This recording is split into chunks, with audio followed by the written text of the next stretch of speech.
Okay, this is getting ridiculous now. Prince Harry is attempting to bully King Charles into a meeting. We know that. But he's also outlining a list of the most ridiculous demands about what he expects from the British royal family, what he expects from the monarchy, and he's learnt nothing. Because it's not only the apology, which he is still demanding. Do not believe the rumours that suggest he has removed that demand for an apology, because Harry is so pig-headed and arrogant and stubborn when it comes to that I don't think he'll ever remove the demand for an apology, even though one, trust me, is not going to be forthcoming. But he still wants all the bells and whistles of royalty for Meghan, including this ridiculous notion that lower grade members of the royal family who are further down the pecking order would have to bow to this traitor. It ain't going to happen. RadarOnline have revealed exclusive details on this from the story, which was first posted, of course, by Rob Shuter. The other big story of the week, the royal week, involved Queen Camilla and the revelation of this sex attack when she was a young girl. Now, it's really divided opinion here because there is a view, and to be honest, I'm sympathetic to it. Angela Levin expressed it on Outspoken earlier in the week, that actually the way that this is being reported by men in the media and then picked up by media organizations in the mainstream like The Sun, it's almost as if this was a joke. You know, oh, Camilla whacked the groper in the ghoulies. But actually, the suggestion is that this sex attack, which obviously didn't end in the terrible way that it could have, has really left a mark on Queen Camilla, and that sort of dismissing it, as some has done, as either like a light incident or, as Tom Bauer said, a rite of passage, is the wrong thing. So before I get your reaction, P. Diner, let me just show you the two sort of sides of this. And the problem is, P. Diner, no matter how hard both sides might brief, if King Charles goes ahead with the meeting, with his eldest son making it absolutely clear that that will have repercussions on him and repercussions on the royal family, unfortunately, it will look as if Charles has chosen a side. Yeah, it'll look like he has opted to side with Harry and not with William. And William is the one doing the right thing, and all the good things that he and his wife are doing to securing the future of the monarchy. I mean, that's where it's at. The future is with William and Catherine.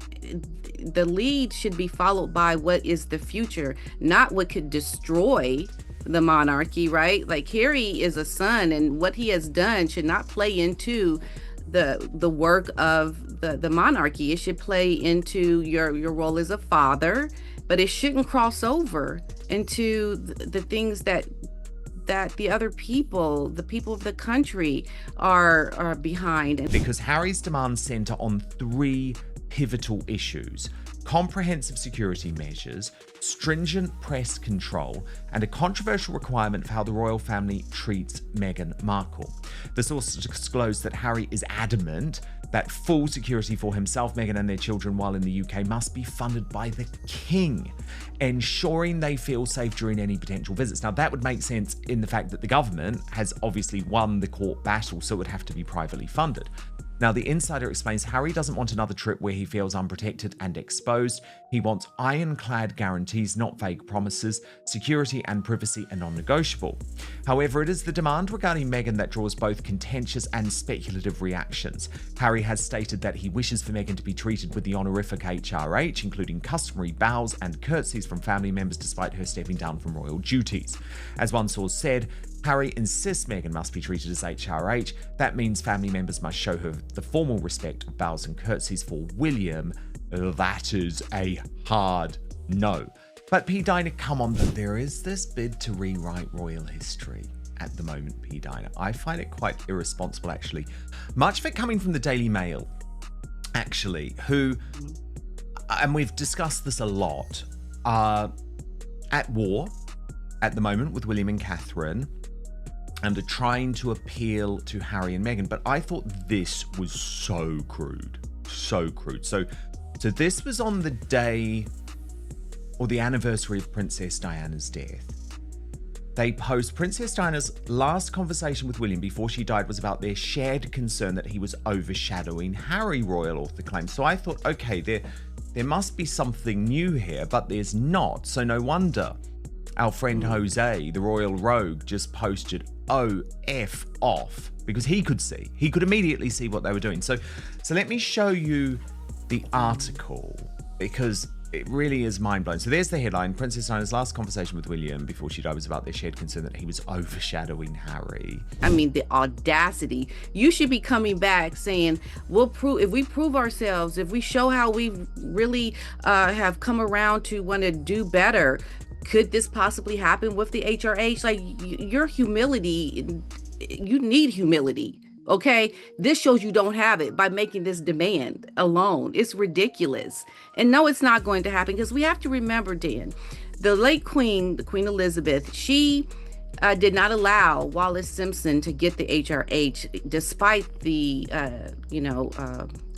the king, I always forget his name, Edward VIII, wanted her to have the HRH on his dying bed. He wanted Wallis Simpson to have the HRH, or to be called that. And the Queen said no, and I think take a playbook out of your mother, what she did in the same situation. No, you're not going to get the HRH. You haven't even earned it, let alone think about giving it to you. What? You left.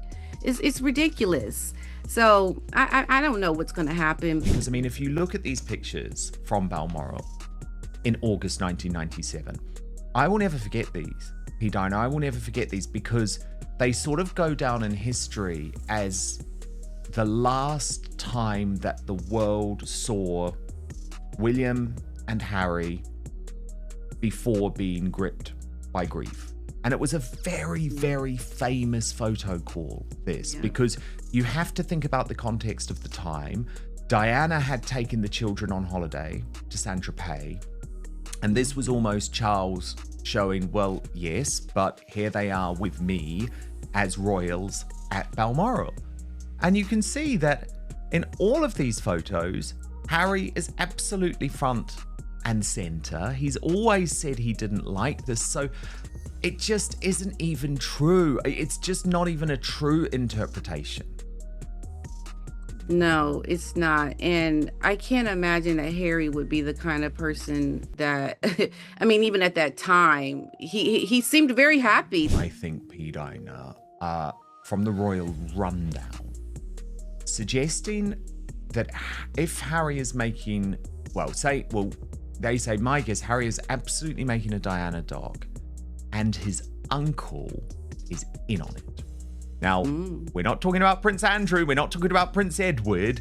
The uncle he is referencing is Earl Spencer. And Earl Spencer, I think, is not a good man. I'm going to be totally honest with you on that. I know he captured the hearts of the world after Princess Diana's death. And his eulogy to his sister was quite clearly incredible. So he is an accomplished public speaker. I will never forget that day when the applause rippled through the crowd and into the Abbey, and it really, really was special. But Earl Spencer has been a bad actor along the way, P. Diana. How is this even public information that we hear that you want your wife to have the HRH now? Why is that even out there? I don't get it. Exactly. And the thing is, if it is rogue briefing, P. Diana, there's so much they can do. And we know there's so much they can do. But come on. We know that the briefing to Charlotte Griffiths about the Peace Summit was planned. We know that the briefing to Chris Buckton and the Daily Mirror about the fact that this meeting is going to happen was an attempt to bounce King Charles into hosting this meeting. It's all so transparent. We know their game. We know their tactics now.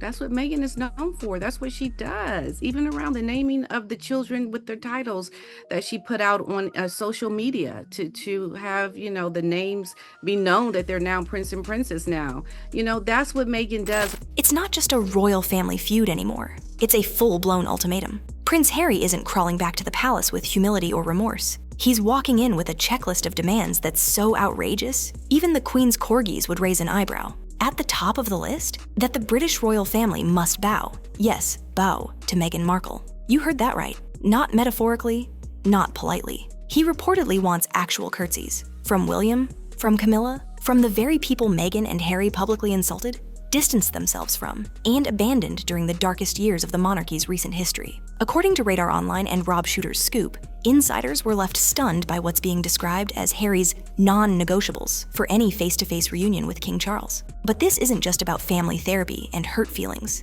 It's about power, titles, and optics. Harry isn't just asking for an apology anymore, although he still wants that too, by the way. He's demanding that Meghan be treated with the honorific HRH, her Royal Highness, which, in royal terms, is no small ask. That title, stripped during Megxit, symbolizes royal standing, duty, and hierarchy. The idea that someone who walked away from it all could just claim it back and demand respect rituals on top isn't just delusional. It's an insult to the institution itself, and this isn't speculation. It's reportedly coming straight from Harry's own team. No denials, no walkbacks, no attempts to soften the absurdity. Meghan's camp hasn't pushed back either, even though they could have used their trusted media allies like People magazine to shoot it down. Instead, radio silence, which in royal PR land usually means consent. This HRH demand has Meghan's claws all over it, one palace insider said, bluntly calling it out for what it is, a naked power grab. But here's where it gets even messier. William, the future king, has already drawn his line in the sand. Sources close to him are reportedly saying it's a hard no. And honestly, how could it be anything else? After everything that's happened, Oprah, Spare, the Netflix bombs, and the endless media warfare, now they want the family to bow. If Charles even considers this, he's not just risking scandal. He's risking war. A war within the family.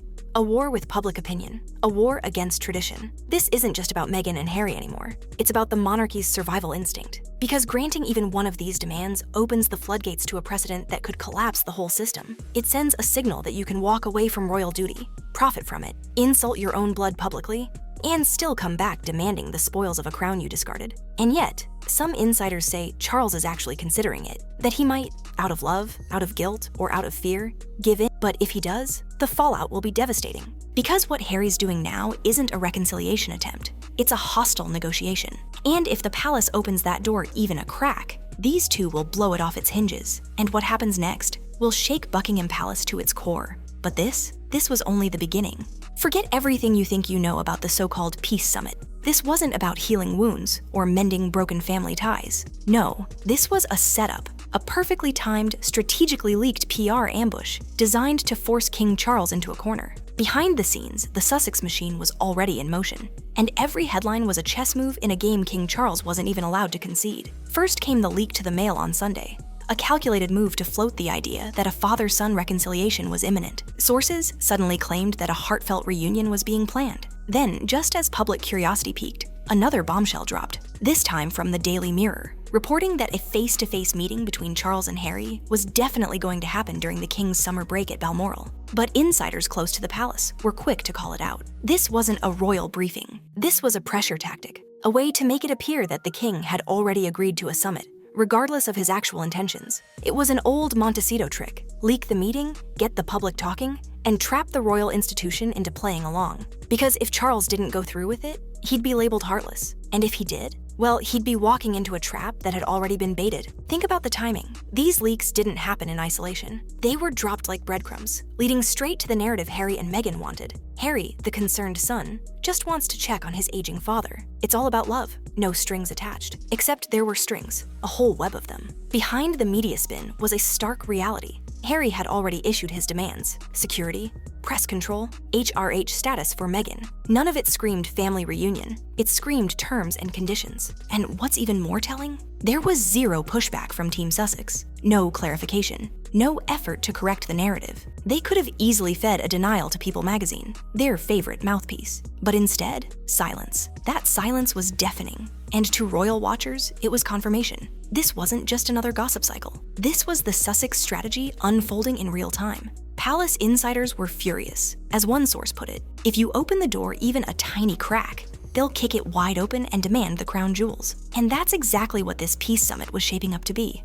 Not a reunion, but a hostile negotiation, dressed up in hugs and headlines. The saddest part? King Charles might actually fall for it. Because those close to him say he's still holding on to the idea of unity, still believes a reunion might protect his legacy. But insiders warn, if he gives in, he's not just opening the door to Harry, he's inviting chaos back into the palace. This isn't reconciliation, it's blackmail by the press. And it's only going to get worse. And while the palace scrambled to regain control of the narrative, something darker was brewing behind the scenes. A demand so audacious, it made the peace summit look like child's play. This wasn't a casual request. It was a carefully calculated power move. And it's one that has sent shockwaves through royal circles. Prince Harry, reportedly with Meghan's full backing, isn't just asking for forgiveness. He's demanding elevation. His boldest condition yet? That Meghan Markle be formally recognized once again as Her Royal Highness, the very title she walked away from when she stepped back from royal duties. And not just recognized on paper, but respected in person. According to multiple insider reports, Harry has made it non-negotiable that family members must bow and curtsy to Meghan as part of any face-to-face engagement. Let that sink in. After publicly attacking the monarchy through interviews, docuseries, and a memoir that scorched every bridge left standing, Harry now expects those same family members, William, Camilla, Anne, Edward, to physically show deference to Meghan. Not only is it delusional, it's insulting. But there's more to this than just bruised egos. This is about optics. Meghan's entire public image relies on being seen as royalty. Without the title, without the visuals, without the symbolism of that hierarchy, the Duchess brand becomes just another Hollywood gimmick. And with their popularity in the US slipping, the Sussexes know it. Reclaiming HRH isn't about respect. It's about reputation management. Insiders say this has Meghan's fingerprints all over it. One source bluntly told RadarOnline, "This is Meghan's claws at work," and it tracks. From the Netflix doc's opening scenes to the staged paparazzi shots of grocery runs in designer coats, everything is curated to scream royalty. But without the institutional blessing, it's all cosplay. And now, they're trying to force the palace to make it real again. The historical comparison is damning. Remember Wallis Simpson, the American divorcee King Edward VIII abdicated the throne for? She was denied the HRH title by Queen Elizabeth despite the king's dying wish. Meghan isn't just chasing royal legitimacy. She's trying to rewrite history and succeed where Wallis failed. Except that Wallis never burned down the House of Windsor on her way out. Meghan? She lit the match, dropped the mic, and sold the story to Netflix. For Prince William, it's reportedly an immediate and absolute no. The idea of bowing to someone who's publicly trashed the institution he's vowed to protect isn't just disrespectful, it's absurd. And many believe Charles would be equally appalled if he weren't so emotionally cornered by the prospect of losing his youngest son for good. But here's the danger. If Charles caves, even partially, he sets a precedent that duty doesn't matter. That loyalty, service, and sacrifice mean less than manipulation, press leaks, and public tantrums. It wouldn't just validate Meghan's rebrand, it would dismantle the monarchy's entire moral spine. And still, silence from the Sussex camp. No denial, no clarification, no polite walkback. Just the quiet confidence of a couple who think they've cornered the crown. But the more they push, the more resistance builds. And the next line they cross may unleash a backlash they can't spin away. For a man who claims he wants nothing more than peace, Prince Harry is sure making it expensive. The so-called Peace Summit wasn't just wrapped in emotional manipulation, it came gift-wrapped with a 3-part ransom note. And every demand makes one thing crystal clear. This isn't about healing, it's about control. The first demand? Security. Not just for himself, but for Meghan and their 2 children. Ironclad 24/7, taxpayer exempt, palace-funded protection while they're in the UK. And here's the kicker. Harry reportedly wants King Charles to personally foot the bill. After losing a lawsuit against the UK government to reinstate official police protection, Harry has now turned to his father as a last resort ATM. Sources say he's demanding full, comprehensive security measures, not vague promises. He wants royal-grade coverage, and he wants it guaranteed. But let's be honest, this isn't about safety, it's about status. Security is the one thing that separates royals from commoners, celebrities, and expats with Spotify deals. And if Charles agrees to this, it reestablishes Harry and Meghan as something they gave up, official players. The optics of that? Devastating. It tells the world that you can abandon your duties, trash the institution, sell private details for profit, and still enjoy its perks when you feel like visiting. The second demand? Silence. Harry reportedly wants press control, stringent media boundaries around the meeting if it happens. No leaks, no speculation, no post-meeting press briefings. He wants to stage manage the coverage like it's a Netflix special. According to insiders, Harry doesn't want another unprotected trip where he feels blindsided by headlines or caught by paparazzi. But here's the irony. Most of the leaks in recent years haven't come from the palace, they've come from his own side. Montecito has built its entire brand on strategic exclusives, leaked phone calls, and unnamed sources close to the couple. And now they want a total blackout? Spare us. And then there's the third and most outrageous demand, surrender. Specifically, royal deference to Meghan Markle. That means treating her as HRH, bowing and curtsying, speaking to her with formal respect. This isn't just a request for civility, it's a requirement of submission. And the palace isn't buying it. For William, it's a hard no, one insider confirmed. And for good reason. This isn't about manners. It's about rewriting the pecking order. To be clear, Meghan is not HRH. She gave it up. She walked away from it. And no one in the royal family, especially those who stayed and did the work, is going to pretend otherwise. Giving her that recognition now would be a slap in the face to every royal who's put in decades of service without throwing public tantrums or signing podcast deals. These three demands, security, silence, and surrender, are the price Harry is putting on reconciliation. But what's really happening is deeper. He's not negotiating as a son. He's negotiating as a brand. The Sussexes have made it clear. They don't want to return to the monarchy. They want the monarchy to bend to them. And King Charles? He's in an impossible position. Give in, and he risks legitimizing the chaos. Refuse, and he fuels another Sussex press war. But behind the scenes, one truth is becoming harder to ignore. These demands don't sound like Harry's alone. They sound like someone else's fingerprints are all over them. And that's where things get even messier. Behind the palace headlines and paparazzi chaos, there's a quieter story. One that's not being shouted from the rooftops, but whispered by insiders, former staffers, and even longtime royal watchers. That story? Prince Harry and Meghan Markle may no longer be on the same page, and the cracks are beginning to show. At first glance, the Sussexes still present a united front. Public appearances are synchronized, their branding is seamless, and every photo seems curated to perfection. But underneath that glossy exterior, reports are emerging that suggest something more fragile. According to sources close to the situation, Harry's recent demands, including the HRH bowdown and the full security package, bear the hallmarks of Meghan's playbook, not Harry's. As one insider bluntly put it, this has Meghan's fingerprints all over it. Harry doesn't move like this unless someone's pushing him. And that's the heart of it. Is Harry truly leading these ultimatums? Or is he being guided or manipulated into positions that serve someone else's goals? Critics argue Meghan is still driving the narrative, shaping the strategy, and orchestrating the public pressure campaign from behind the scenes. And Harry? He may be realizing it too late. Insiders claim there's growing discomfort between the pair, especially as the PR chaos intensifies. One source close to royal media circles even suggested that Harry has begun to resent how strategic Meghan's every move is. From her well-timed leaks to her silence on explosive stories, it's no longer clear whether she's acting as a partner or a puppeteer. And let's not forget the digital trail. Leaks about the Peace Summit, silence on the HRH demands, and selective stories spun through friendly outlets all point back to the same place, Meghan's team. Yet Harry, the man who once blamed the press for destroying his life, remains oddly silent, even as these tactics continue to backfire spectacularly. Could it be that he no longer has control over the machine they built together? Former aides have quietly suggested that Harry's team in Montecito has been dismantled, minimized, or replaced entirely by Meghan loyalists, people who answer to her, not him. If that's true, it raises a chilling question. What happens when Harry's voice is no longer even his own? And the strain may not just be strategic, it may be personal. From awkward red carpet body language to separate event scheduling and insider gossip about increasing creative differences, the illusion of unity is starting to wobble. The Sussexes' empire, once built on a shared sense of victimhood, now looks like a palace of mirrors, each reflecting a different version of the truth. Is Harry finally waking up to the reality of what their brand has become? Is he watching helplessly as the woman he defended so fiercely now dictates the rules of every royal battle from afar? Or worse, has he been isolated from his own instincts, drowning in a sea of curated silence and whispered PR schemes? Because if Harry's lost control of his own narrative, then what's coming next isn't a royal comeback. It's a full-blown identity collapse. As public pressure mounted and media scrutiny sharpened around Harry's outrageous demands, one voice remained conspicuously silent: Meghan Markle. While headlines exploded over HRH status, private security ultimatums, and curtsying drama, Meghan didn't lift a finger to clarify or correct the narrative. Not in People magazine, not through her PR team, not through any of the usual sources close to the Duchess. And for seasoned royal watchers, that silence wasn't just strategic, it was intentional. Because Meghan knows something the rest of the palace is only now waking up to.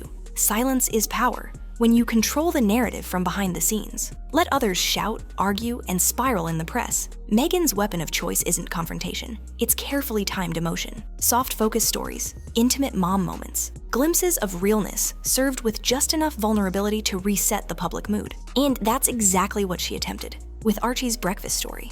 Buried in the same news cycle as Harry's confrontation with King Charles, a seemingly innocent anecdote made its rounds. How Meghan makes waffles for Archie every morning, how they sit down together, how simple and sweet it all is. But the timing?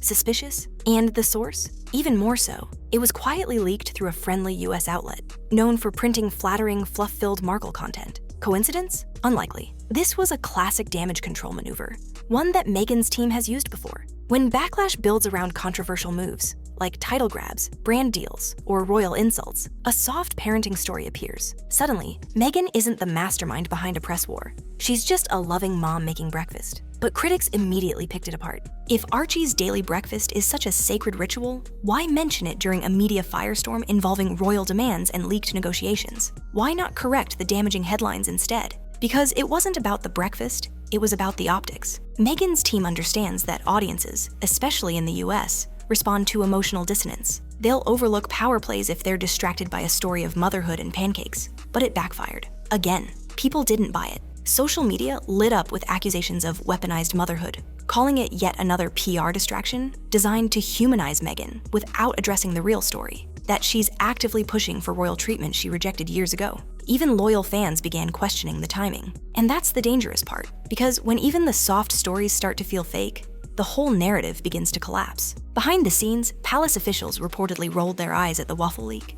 It was seen as yet another example of Meghan inserting herself into the discourse without ever taking responsibility. And while Harry fumbles through damage control with unreasonable demands, Meghan floats just above it all, never dirtying her hands, never answering for the chaos. But what this strategy reveals is far more unsettling. Meghan doesn't just want back in, she wants control over how she's reintroduced, and she'll do it her way, on her timeline, with or without Harry's full awareness. Which brings us to the real problem.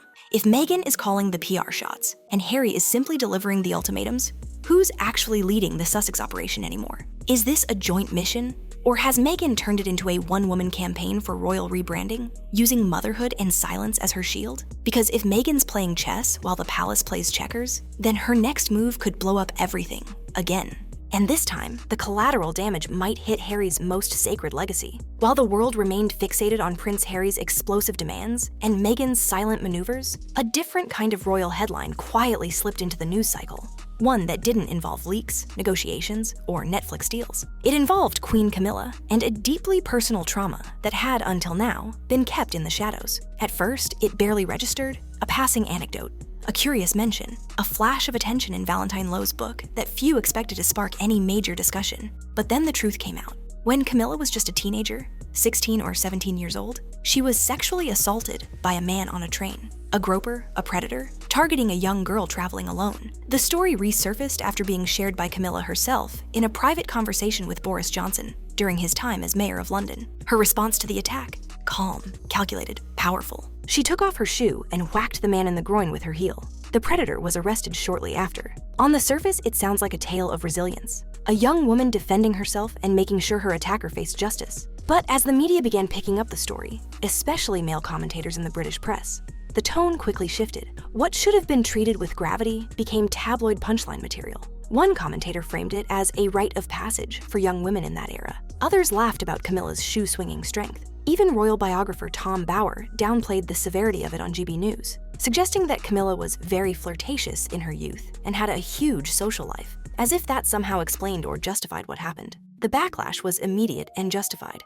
Angela Levin, a respected royal author, called out the dismissive tone and highlighted how shockingly normalized this kind of behavior still is, especially when it happens to women in power. Royal commentators were stunned that a story of assault, shared in confidence, could be reduced to innuendo and backhanded flattery. The fact that Camilla was not flirting at a party, but riding a public train alone, made the commentary even more grotesque. But through it all, Queen Camilla didn't lash out. She didn't slam the media, demand retractions, or cry foul on television. She didn't even plan for this story to come out. It was leaked via a third party in Valentine Lowe's book. And yet, she handled it with the same strength she showed on that train decades ago. Quiet courage, unshakable dignity, and zero self-pity. What makes this revelation especially important isn't just that it adds a new layer to Camilla's character. It explains why she's become so passionate about women's rights, especially around abuse, assault, and gender-based violence. Her public work isn't a royal box-ticking exercise. It's personal, deeply personal. And now the public knows why. This changes things. Suddenly, the queen consort, once branded the other woman and a royal villain, is humanized in a way that no PR team could fabricate. It forces even her critics to reevaluate the quiet strength she's exhibited throughout her time in the spotlight. And it starkly contrasts with the current royal drama being orchestrated elsewhere. Because while Camilla's story emerged without spin or fanfare, Meghan and Harry's narrative is wrapped in calculated leaks, media manipulation, and weaponized vulnerability. Where Camilla's trauma was met with dignity and silence, Meghan's every inconvenience becomes a headline, a lawsuit, or a Netflix confession. This moment doesn't just remind the world who Camilla is, it forces the monarchy's critics to confront how different royal women have handled adversity. Camilla, long derided, is now commanding respect, not because she demanded it, but because she earned it, through trauma, through survival, and through service. But while Camilla rises in quiet strength, others are trying to reshape royal history itself. And if they succeed, the past may no longer belong to those who lived it, but to those rewriting it. It was a quiet move, cloaked in sentimentality and released with surgical timing. A headline that at first glance seemed touching, even respectful, until you read it twice. Then a third time. Then the spin hits you like cold water. Princess Diana's last conversation with William was about their shared concern that he was overshadowing Harry. Published on the anniversary of Diana's death, this Daily Mail piece didn't just commemorate her memory, it subtly rewrote it. According to the article, sourced from royal biographer Andrew Morton, Diana's final phone call to William focused on Harry, on the fear that William's media presence might eclipse his younger brother. The implication? Even in her last moments, Diana was worried that William was stealing Harry's light. To the casual reader, it might sound plausible, emotional, sympathetic to Harry. But to those who know the royal timeline, it rang false and deeply manipulative. Let's be very clear, there is no official record confirming that this conversation took place. The quote from Morton wasn't new, wasn't tied to any exclusive access or archival discovery. It was lifted from a 30-year-old book, then reframed to sound like Diana's dying concern. No context, no evidence, just a strategically repackaged anecdote, pushed out on a sacred day to stoke a new narrative. And who does this benefit? Certainly not William. For the last few years, William has remained largely silent as his brother leveled one public accusation after another.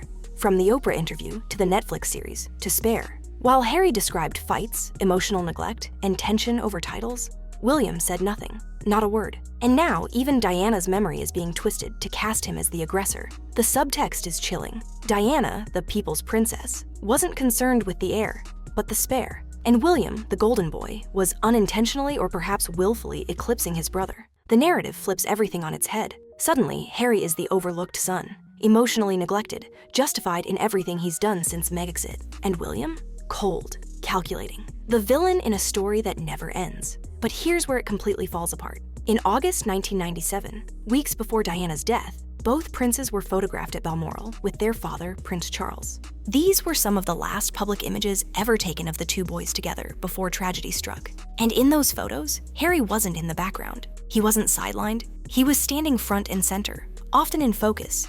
The cheeky younger brother with a scowl that showed exactly how much he hated the media attention. Diana had also just taken them on a highly publicized vacation to Saint-Tropez with Dodi Al-Fayed. She made sure Harry got just as much spotlight as William, if not more. So where is this overshadowing narrative coming from? The truth is, it's not coming from the past. It's coming from the present. It's part of a larger campaign to reframe public sympathy, to reposition Harry as the emotional center of the royal saga, even if that means distorting the memory of his mother. Some suspect the Sussex PR machine is quietly feeding this revisionist history through friendly journalists, trying to tilt the emotional weight away from William and back toward Harry. Because if Diana can be portrayed as someone who worried about Harry being in William's shadow, then Harry's current behavior becomes understandable. It becomes hereditary. But here's the problem. Diana never pitted her sons against each other. She adored them both. She was fiercely protective of them, yes, but not in a divisive way. She didn't raise rivals. She raised her brothers. And this idea that she spent her final days worrying about Harry being overshadowed isn't just factually shaky. It's morally wrong. What's even more disturbing is the media's sudden willingness to participate in this manipulation. The Daily Mail, once a loyal defender of William and the monarchy, now seems increasingly open to publishing stories that favor Harry and Meghan. Some suspect there's been a quiet realignment. perhaps in response to access deals, lawsuit fatigue, or shifting audience trends. But regardless of motive, the result is the same. A legacy is being altered. And the people who knew Diana best, William included, are forced to watch it happen in real time. Royal expert Dan Wooten called the story crude, irresponsible, and a transparent attempt to distort the public's emotional memory. And royal YouTuber Jose, known as the Royal Rogue, simply responded with disgust. Oh, I fuck you off. Because for those who lived through that era, the attempt to reframe William as a villain, in Diana's own words, feels like emotional blackmail. It's the weaponization of grief. And if it goes unchecked, it threatens to shatter the fragile trust the public still has in royal storytelling. Because once Diana's memory becomes a PR tool, the question isn't who's telling the story, it's who's profiting from it, and who's next to be rewritten. If there's one thing the royal family has always feared, it's not scandal. It's the reframing of history. Because once history becomes flexible, the truth becomes irrelevant. And that's exactly what's happening now. Behind the headlines, behind the HRH demands and breakfast stories and weaponized nostalgia, a more dangerous strategy is unfolding. One that's not about healing, not about justice, but about control. This is no longer just Harry and Meghan venting frustrations or nursing old wounds. This is an active campaign to rewrite the past, to rebrand villains as victims, duty as oppression, and deliberate sabotage as misunderstood truth-telling. It's a strategy built on a constant drip of curated leaks, emotional anecdotes, and press manipulation. And if it works, it will change how the world remembers not just Meghan and Harry, but the entire monarchy. Let's step back and connect the dots. First, we had the Peace Summit leak, which made it seem as if King Charles had already agreed to reconcile. But no such agreement existed, until media pressure forced his hand. Then came the HRH demands and security ultimatums, presented not as privilege grabs, but as Meghan's right. These weren't rogue statements. They were trial balloons, floated through outlets like RadarOnline and the Daily Mirror to gauge public reaction and pressure Buckingham Palace into compliance. Next came the Diana's last phone call spin, implying that even in her final moments, Princess Diana saw Harry as the overlooked, emotionally bruised son, and William as the spotlight thief. The implication? That Harry's current behavior isn't betrayal, it's legacy. That his rebellion isn't personal, it's prophetic. But the article failed to mention that there was no confirmation that this final conversation even happened. And yet, the idea was out there, planted and amplified across social media like a fact. This is how you rewrite royal history in real time. Not with books, but with headlines and silence. You create doubt. You revise legacy. You wait for public sympathy to shift just enough that no one questions the foundation anymore. And it's not just media manipulation. Insiders now say there's real concern inside the palace that Harry is working behind the scenes on a Princess Diana documentary, possibly with Earl Spencer's support. Why does that matter? Because if Earl Spencer, Diana's brother, participates, it would lend legitimacy to whatever framing Harry uses. Even worse, it would position Harry as Diana's true heir, her only trustworthy voice, while sidelining William as the cold, institutional monarch-in-waiting. If Spencer signs on, expect a bombshell. And that's not the only narrative being prepped. Behind Meghan's glowing lifestyle launches and soft-focused parenting stories lies a subtle, relentless message. She was bullied. She was misunderstood. She was right. Every project from With Love, Meghan, to the upcoming Archetypes reboots presents her not as a disruptor, but as a survivor of racism, of protocol, of the palace machine, and it's working. American media outlets are slowly shifting. Major platforms like People, Vanity Fair, and Variety now regularly publish glowing features on Meghan's new era, while glossing over the fallout she left behind. Royal scandals are repackaged as growth. Leaks are labeled authentic moments. And Meghan? She remains above the fray, conveniently detached from the mess she quietly engineers. But this isn't just personal brand building, it's institutional sabotage. Because every headline that suggests Harry was wronged, or that Meghan is reclaiming her voice, chips away at the credibility of the monarchy itself. If enough of these stories circulate, the historical narrative gets rewritten, not by historians, but by public opinion. And once that happens, the damage isn't reversible, it's permanent. The scariest part? The palace has been slow to react. Still bound by tradition and discretion, they refuse to meet propaganda with clarity. They still hope the truth will out. But we live in an era where the loudest version of the truth wins. And right now, the Sussexes have the louder microphone. William, in particular, has been boxed into a corner. He can't respond to accusations without breaking royal protocol. He can't correct the narrative without being accused of bitterness. And yet, every day he remains silent, another piece of royal history is being bent, blurred, and rewritten in real time. Because once the past becomes PR, the truth doesn't matter anymore. Only the one who tells it first, and who tells it loudest. And Harry and Meghan, they're already halfway through the rewrite. At the center of this storm of demands, deception, and dizzying spin stands one man. Not Harry, not William, King Charles. The monarch who has spent his entire life preparing to lead now faces a choice that has nothing to do with governance or ceremony or constitutional duty. Instead, it's deeply personal and potentially devastating. It is the choice between legacy and loyalty. Does he protect the monarchy or protect his son? Because make no mistake, these two things are no longer aligned. Not since Harry crossed the threshold into full-blown adversary, not since he stopped playing the part of the misunderstood spare and started behaving like a man who believes the monarchy owes him something. Not since the demands turned into threats masquerading as reconciliation. Charles knows this. Everyone around him knows this. If he bends even slightly to Harry's three-part ultimatum, security, media silence, and HRH respect for Meghan, he sends a message that will echo for generations. That tradition can be bought. That protocol can be negotiated. That walking away from duty and selling your family's secrets isn't a betrayal, it's a bargaining chip. But if he refuses, if he shuts the door, once and for all, on Harry's ever-growing list of emotional and financial expectations, then he risks being labeled the cold father who turned his back on his own son during a period of healing. He risks the wrath of the American media, the Sussex sit-down interviews, the inevitable Netflix sequel, the Oprah Redux, and perhaps most painful of all, he risks losing any chance of meeting his grandchildren again. So what does he do? The pressure is mounting. Meghan and Harry have stacked the board in their favor through leaked stories, emotional spin, and sympathetic media allies. The palace, steeped in silence and restraint, has tried to ride the wave. But Charles isn't just another royal now. He is the king. His decision here will define not only his reign, but the entire Windsor line's moral compass. Because this is no longer about family drama. It's about setting precedent. If Meghan is allowed to regain HRH status without fulfilling royal duties, if Harry is handed elite security while attacking the very institution meant to protect, if the monarchy bows to the very people who branded it archaic, racist, and emotionally abusive, then it no longer stands for anything at all.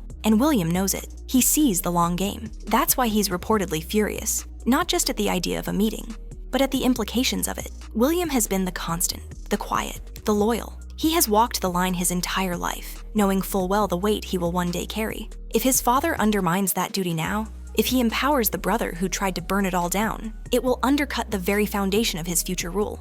That's the real tragedy. This isn't just a father choosing between two sons. It's a monarch choosing between continuity and chaos. And the worst part? There is no clean answer. Reject Harry, and you risk public backlash and permanent exile. Embrace him, and you risk collapse from within. Either path leaves scars on the monarchy, on the family, and on the king himself. But silence won't hold the center much longer, because the next leak is coming. The next exclusive source. The next Diana documentary. The next perfectly timed moment of faux vulnerability from Montecito. And every single one will demand a response. Because when the crown is caught between affection and authority, only one can survive. And Charles must now decide, is he a father first or a king to the last?